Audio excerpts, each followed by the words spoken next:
नमस्कार दोस्तों, आज मैं आपके सामने एक नई प्रेरक कहानी लेकर के प्रस्तुत हुआ हूँ। एक राजा जिसका बहुत बड़ा राज्य था, कोई कमी नहीं थी उसके राज्य में, जो भी हुक्म करते वही हो जाता था। लेकिन राजा में एक आदत थी, वह जो भी व्यक्ति थोड़ी सी भी गलती करता उसे तुरंत 10 बड़े खूंखार कुत्तों के सामने डालकर उसे कुत्तों से नचवाता। राजा बड़े ही गुस्से वाला था। राजा की इस आदत से सभी जनता परेशान थी। राजा का मंत्री भी राजा की इस आदत की आलोचना करता था। एक दिन उसी मंत्री से कोई गलती हो गई। राजा को गलती का पता चला तो राजा ने तुरंत हुक्म दिया कि जाओ मंत्री को कुत्तों के सामने ले जाओ।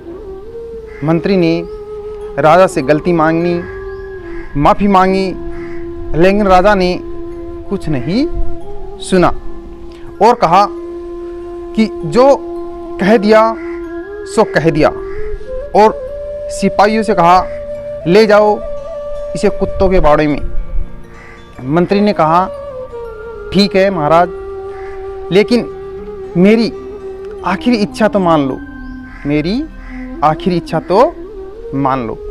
राजा ने कहा ठीक है, बताओ अपनी आखिरी इच्छा क्या है। मंत्री ने कहा मुझे 10 दिन की मोहलत दे दीजिए बस। राजा ने कहा ठीक है, 10 दिन की मोहलत देते हैं, लेकिन 11वें दिन सज़ा ज़रूर मिलेगी।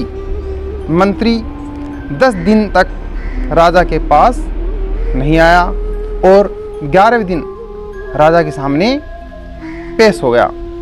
राजा ने मंत्री को देखा और सिपाहियों से कहा जो सज़ा रखी थी मंत्री के लिए उसे पूरी की जाए। सिपाही मंत्री को कुत्ते के बाड़े में लेकर के गए। कुत्तों को भी खोल दिया गया, लेकिन कुत्ते मंत्री पर प्रहार करने की बजाय मंत्री से प्यार से पेश आ रहे थे। यह देख राजा चौंक गया कि जिन कुत्तों को प्रहार करने के लिए ट्रेन किया गया था, यानी ट्रेनिंग दी गई थी, वे इतने प्यार से पेश आ रहे हैं। राजा ने मंत्री से कहा कि यह चमत्कार कैसे हो गया, इन कुत्तों को क्या हो गया।